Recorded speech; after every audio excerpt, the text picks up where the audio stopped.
Aaron Rodgers has officially signed with the Pittsburgh Steelers. We'll tell you who'll gain and lose the most dynasty value next.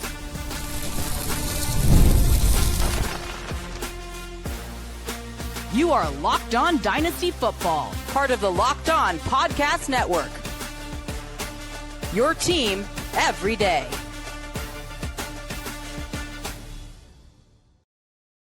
Welcome back to the Locked On Dynasty Football Podcast, part of the Locked On Podcast Network, your team every day. We'd like to thank you for making us your first listen of the day. This episode is brought to you by Monarch Money.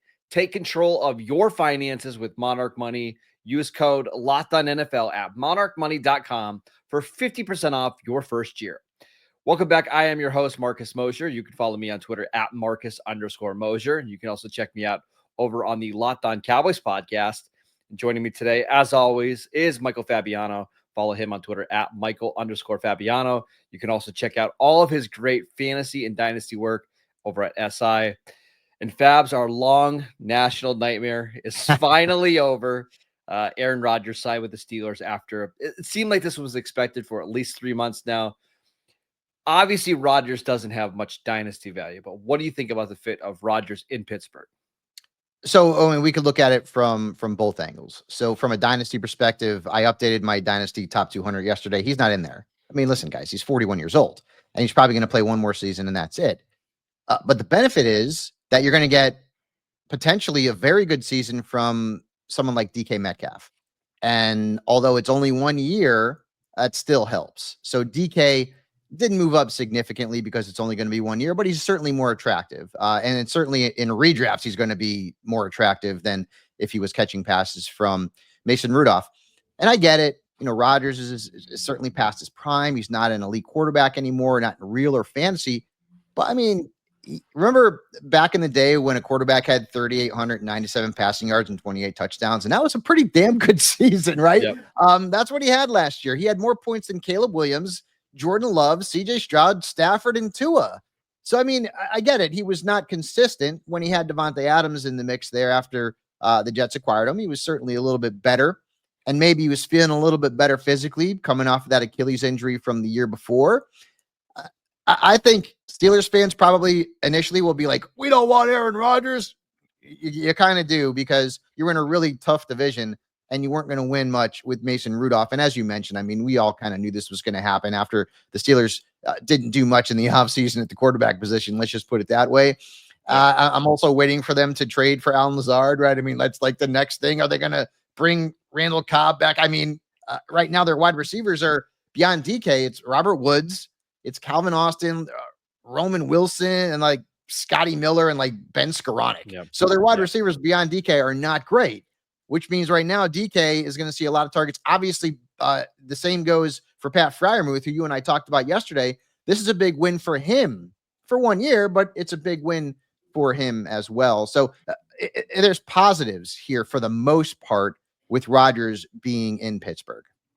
So we're going to talk about some of the players that are going to lose in gain value with Rodgers in Pittsburgh, but big picture. We saw Rodgers, I think he finished second in the passing attempts last year. Pittsburgh didn't even get to 500 total passing attempts between all their quarterbacks last year. Mm-hmm. Do we envision the Steelers throwing the ball a lot in an Arthur Smith offense led by Mike Tomlin, who wants to run the ball and play defense? Because if the answer is no, and Rodgers isn't getting that volume, we know the efficiency is declining. I wonder if the name of Aaron Rodgers is just still completely outweighs what he's actually does on the field. And that's certainly a valid point. And the numbers that I just mentioned to you may be his ceiling this upcoming season. It might be a ceiling. Rodgers could be a 3,500 yard, 24 touchdown type of guy, which is less than what he had last season.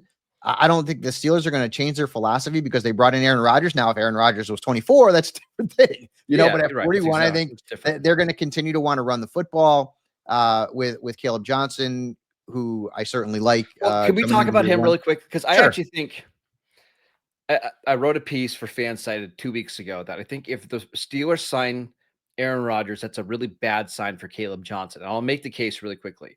Mm-hmm. Last year with Justin Fields and Russell Wilson, you had mobile quarterbacks that could keep the defenses honest. But maybe more importantly, you had quarterbacks that would play under center. So that way you can run some of the wide zone stuff and you can run the stretch plays and the bootlegs. Aaron Rodgers does not want to be under center anymore. Like, he just doesn't have the mobility. He wants to play in shotgun. And Caleb Johnson is not a shotgun runner. He didn't do it ever at Iowa. He's not a pass blocker. He's not really a receiver. I would assume that Jaylen Warren's the better fit with Aaron Rodgers because he's the better receiver. He's the better pass blocker. He likes to play out of shotgun. I just wonder if the run game is going to look a lot worse with a super immobile quarterback now. I don't disagree. I still think Caleb Johnson is going to come in and take over that Najee Harris type of role. But yeah, I mean, there's going to be a learning curve. As you mentioned, you know, when he was at Iowa, this is not a guy who played with a quarterback who was in shotgun very often. And Jaylen Warren's more of a versatile type of guy who can run with it, who can catch the ball out of the backfield. I kind of liken this to last year in Cincinnati.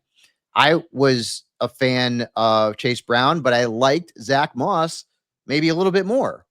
And obviously that did not go the way that a lot of us thought it was. Well, Zach Moss got hurt, but right, exactly, because Zach Moss did get hurt. But I could see a scenario here where I still have Caleb Johnson ranked ahead of Jaylen Warren. It's not significant, but I have him ranked ahead of him in both redraft and clearly in Dynasty. But could Jaylen Warren lead this backfield in fantasy points? Absolutely, no question. And as you mentioned, with Rodgers now under center, maybe that's even more likely. Or not under center, because he doesn't like to be under center. He likes to be in You know shotgun. what I mean? Well, I know. I think back to when these Arthur Smith offenses have actually worked. Like, go back to Tennessee when it was Ryan Tannehill and Marcus Mariota. Those are guys that were good athletes that could keep the ball and run, and they could run play action and bootlegs and all that kind of stuff. Rodgers doesn't want to do any of that, and he'll turn 42 in December. I just think that's going to really take away from this running game. Not to mention, this offensive line is very young, and you compare it to the Jets' offensive line last year, which struggled. They've got brand new starting tackles and Broderick Jones, who's playing at left tackle, Troy Fautanu, who got hurt in week 1 and never played again. I just have a feeling that Rodgers is going to want, like he always has, he's going to want to have the veterans out there that he can rely on. And I think Jaylen Warren, because he's a better pass blocker and a better receiver, is probably going to be the running back that's on the field the most.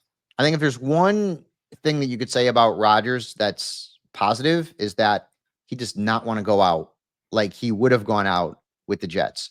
He wants to come out there. And listen, I'm not saying he's going to be Brett Favre after Favre left New York and went to Minnesota and was just so good. But I think Rodgers also is pretty motivated to go out there and put his best foot forward.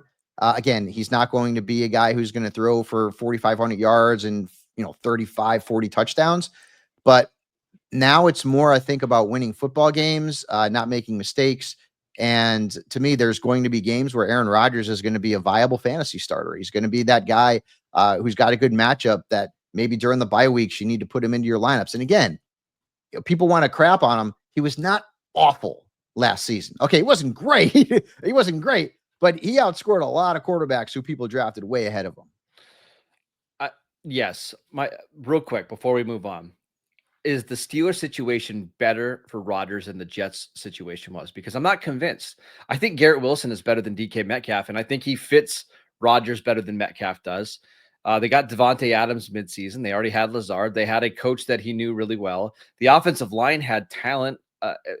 Some of those guys got injured. Breece Hall is a better running back than whatever Pittsburgh has. I'm just not convinced that Pittsburgh is this much better destination for Aaron Rodgers than the Jets were.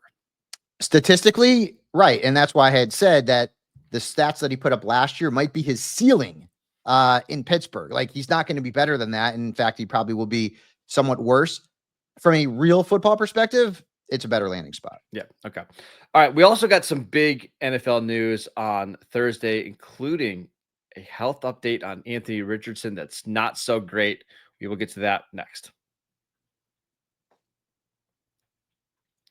This episode is brought to you by Monarch Money. Have you ever checked your bank account and wondered, where did all my money go between dining out, online shopping, and entertainment? It's easy to lose track, but that's where Monarch Money comes in, your personal CFO, giving you full visibility and control over your finances.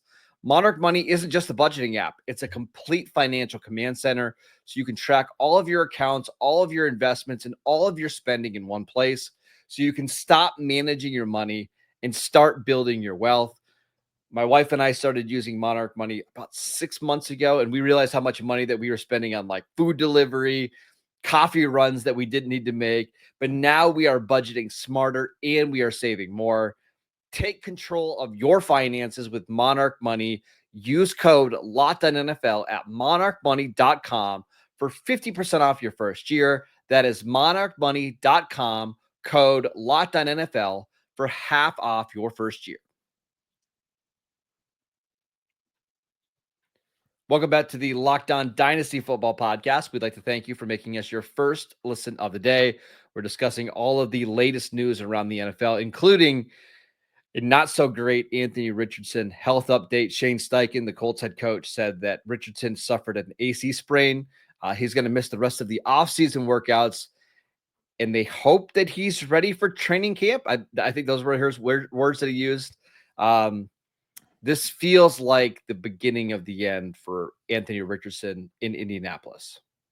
Has this not been one of the quickest falls from grace in fantasy football among quarterbacks? He came out of college very highly drafted and short sample size, but this guy looked like he was going to be the second coming of Cam Newton, and we were all in love. And he got hurt, and we somewhat kept the faith last season, thinking, I thought he was going to be back, and because of his rushing skills, and you guys know I love rushing quarterbacks, was going to be a fantasy asset, and that did not happen. Obviously, there are all kinds of issues. Now you're talking about the same AC joint that was the one that required him to go and have surgery, season-ending surgery during his rookie year, and so Daniel Jones is going to get all the first-team reps now in OTAs, and listen, Daniel Jones is no great shakes, okay? He's not. But he was a top 10 fantasy quarterback in 2022. He's a better passer than Anthony Richardson. So, and I know that's not saying much, Marcus, right? But maybe this is good for Michael Pittman Jr. Maybe it's good for Josh Downs. Maybe it's good for Tyler Warren. And don't forget, Daniel Jones can run with the football, okay? Now, he's not Justin Fields. He's not Lamar Jackson. But in his starts in the NFL, he's averaged right around 30 rushing yards per game. So I'm not coming out here and telling you guys that all of a sudden Daniel Jones is going to be a big time sleeper. No, I'm not going there. But I also am suggesting that if Anthony Richardson is going to be out until training camp and Daniel Jones puts his best foot forward, you could be looking at Jones opening the season in week 1 as the Colts starter and not Anthony Richardson suddenly giving Daniel Jones some value across the board in fantasy. Some. Not a lot, but some. Yeah, some. And I think only in super flex leagues, two QB leagues. This has been kind of my thing all offseason long with the Colts. I have Jonathan Taylor in a million drafts. I actually drafted him in a mock draft that we did yesterday. Yeah, I have Michael Pittman in a bunch of leagues. I just drafted Tyler Warren. I've kind of secretly been wanting Daniel Jones to be the quarterback this year all season long because I think go across the board. Which player on this team would benefit from Anthony Richardson starting over Daniel Jones? I cannot come up with one, which is why I'm not going to be all that bummed if Daniel Jones is the week 1 quarterback. I think the thing that sucks here is Anthony Richardson's dynasty value. He was a top 8 dynasty quarterback a year and a half ago. He's down to quarterback 24. And I have to assume when we get new ADP from Dynasty League football, he's going to be down in the quarterback 28, quarterback 29 range. Let me just name some quarterbacks. You tell me who you would rather have. Tua or Anthony Richardson? Tua. Tyler Shuck or Anthony Richardson? I don't even know if that guy's going to start this season. Geno Smith. Would you rather have Geno Smith or Richardson? I'd probably be looking at Geno Smith. And Geno Smith is an older quarterback who's been sneaky, decent, and very good. Although now he's going to be in a new offense. And it's amazing, like, again, how quickly things change. Now, Tyler shook, and I've got to get into it, shook me all night long. You guys are going to get so sick of me saying that all season long. It's not shuck. It's shuck, like you're shucking corn. I know, but I like shook. It just fits that better. Listen, when a quarterback comes out of college at 25, 26 years old, it has not typically been a good thing. I think of like Brandon Whedon. And so I'm not sold on this kid. That's why I kind of hesitated there. It's really bad for Anthony Richardson. And unfortunately, he's going to kind of get the Trey Lance treatment where he needs to play a lot, but he's so far away in his development that he's not ready to see the field. So he's just not going to get those opportunities. And like Trey Lance, who's on his third team now, I wouldn't be surprised if Anthony Richardson is just bouncing around the league for the next several years. Yeah. Looking for a chance to start. This is really bad. And maybe we're all wrong. Maybe it's only a 1 month injury and he's back on the field in late July, early August, and he's practicing and he looks better, but I don't like the vibes of this at all. No, it's sort of the worst case scenario outside of an injury that's going to cost him time into training camp and into the regular season.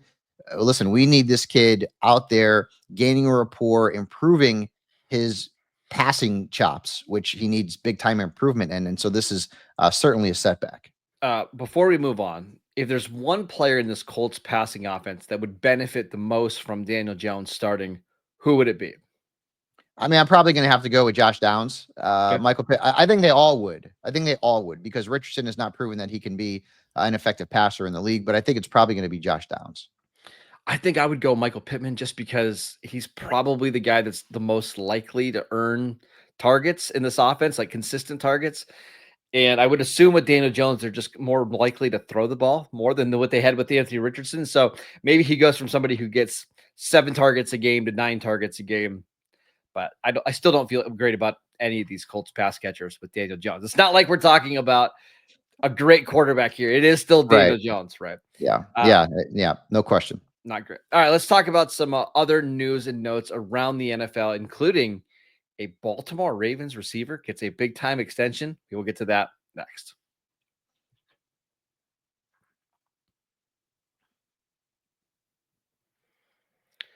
Welcome back to the Locked On Dynasty Football Podcast. We'd like to thank you for making us your first listen of the day. For your second listen, check out the Locked On NFL Scouting Show.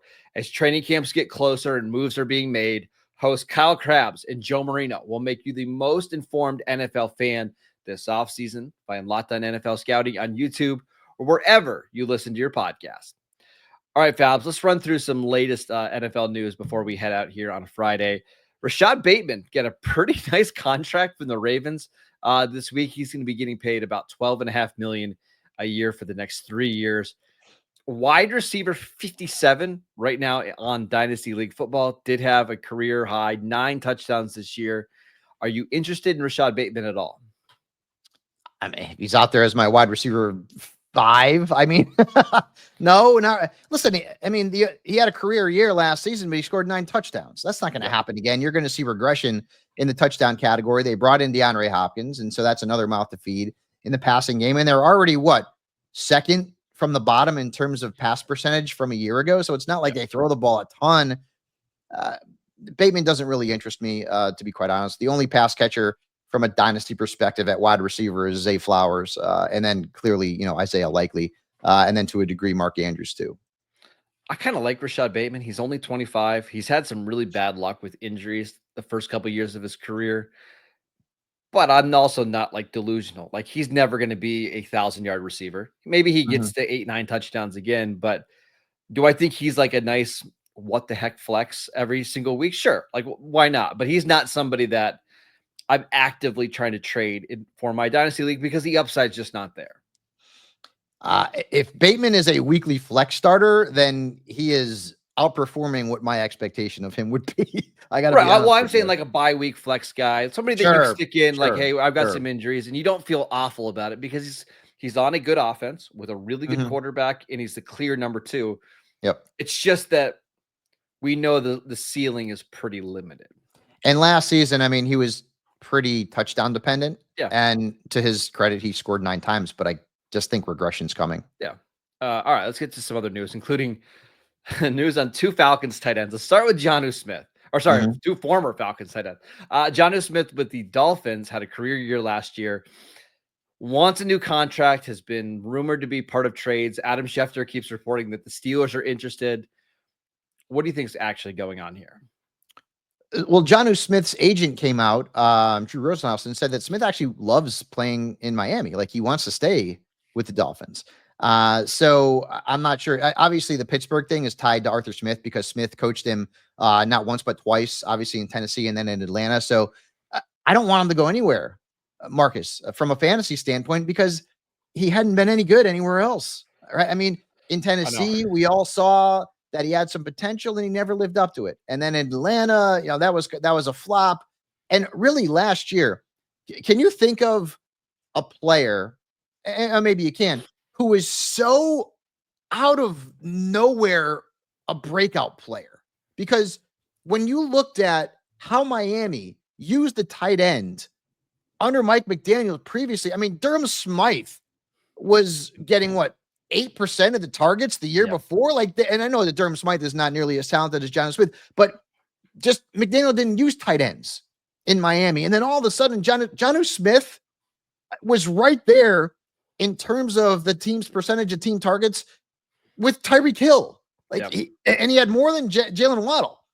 So I would say this, and I wrote up an article on Jonnu Smith over at Sports Illustrated. You can go and check this out. This is both good for Dynasty and for redrafts, but 88 catches, 884 yards, and 8 touchdowns, and over 220 fantasy points. It's probably not something that he can duplicate.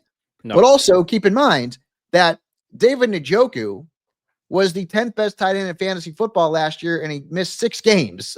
So, you know what I mean? Like, being a good tight end in fantasy doesn't require a whole heck of a lot. So he's just a perfect fit in that offense, right? Because he's an undersized tight end that can be moved all around. He's good after the catch. And there's just very few offenses that I think will utilize him like that. He's basically like a big slot receiver, Fabs. And that's how Mike McDaniel uses him. If he goes to Pittsburgh, the team that's been rumored to be a disaster. I don't like that. They already have Pat Freiermuth. They already have Darnell Washington, who plays a bunch of snaps. It's not a good landing spot. So I agree with you. Yeah. Now, the other tight end, the current Falcons tight end, Kyle Pitts, there's been some trade talks over the last week. Ian Rappaport also said this morning that the Steelers have checked in on Kyle Pitts as soon as they got confirmation that Aaron Rodgers was coming. Kyle Pitts is one of the hardest tight ends to figure out in dynasty leagues right now. Tight end 12. He's only 24. Let me ask you, what do you hope happens here for Kyle Pitts? It doesn't matter what I hope, because Kyle Pitts is going to end up going down in history as one of the great tight end draft busts. I mean, he may be that's a little strong, though. Hold on. That's a little strong. Listen, for where he was drafted, though, Marcus. I know, but he did have 1,000 yards 1 year. Then he got hurt. Then he got hurt and was never able to get back. So it's hard for me to call him a bust when he had like the second best rookie tight end season ever, and then he just got hurt. But what was his excuse last year? I mean, he hasn't been hurt for the last 3 years, like every minute.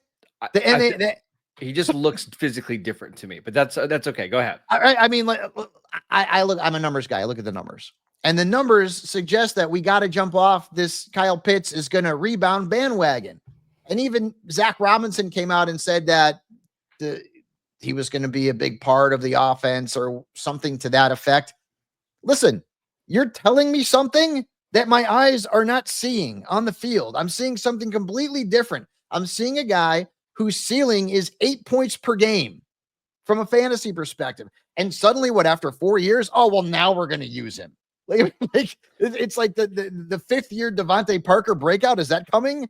I just don't see it. Maybe. I'm tired of Kyle Pitts and all the talent that this guy has. If he was that damn good, he would have already been producing at a high level, and we wouldn't be having this conversation. This is 4 years, brother. I don't. I'm not saying it's going to happen this year, because I think if you go back and watch him in 2021 and you watch him move compared to the way he moved the last couple of years, it's just clear that knee injury had a major impact on his athleticism. I'm not buying him in dynasty leagues. I'm not advocating that you should go out and trade for him, because I don't know if he's ever going to get back. He's dealing with a strained foot now. But I think the best chance for it to happen is for him to go somewhere else, right? Go to a new franchise, a new team that might But be able not to Pittsburgh. but not Pittsburgh, right? Like Yeah. it'd be a disaster situation. And I know the Steelers are trying to find anybody else to be their wide receiver too. And maybe they can convince themselves that Kyle Pitts is really a receiver. Don't go to Pittsburgh. Like that's he'll One last thing about Pitts, and you know this darn well. When Pitts came out in dynasty leagues, he was a top 3 pick. He was a top 3 pick. Now we're talking about dynasty leagues already established. I'm not talking about startup. In startup, he was probably very prominent as well. But I remember in one of my dynasty leagues where we have our rookie only draft, he was like, I think he may have been the first overall pick. He was 1 or 2. And he has not met those expectations, not even close. No, and it's to me, it's just a bummer because we saw it as a rookie. Like we saw how dynamic he could be. And that's when he was playing with on 2021. Was that washed up Matt Ryan, or was it was Matt Ryan, and then he had Desmond Ridder and Taylor Heineke in year 2. But by that time, the injury had just zapped so much of his athleticism that it was over. So it's a bummer for me, Fabs, because I'm not gonna say I'm a Kyle Pitts truther anymore because there's no such thing. But I was a big fan of him as a prospect coming out of Florida. It's just it sucks the way that this has unfortunately unfolded. All right, that is it for today's show. We'd like to thank you for making Locked On Dynasty Football your first listen every single day. On Monday's show, we promised you guys that we were going to do some Saquon Barkley talk. Check that show out on Monday. We're going to go into why we think he might be a little bit overvalued in your dynasty leagues. So be on the lookout for that. Go follow the show wherever you get your podcast. Check us out on YouTube. Follow Fabs on Twitter at Michael_Fabiano. I'm at Marcus_Mosher. And we'll see you right back here on Monday.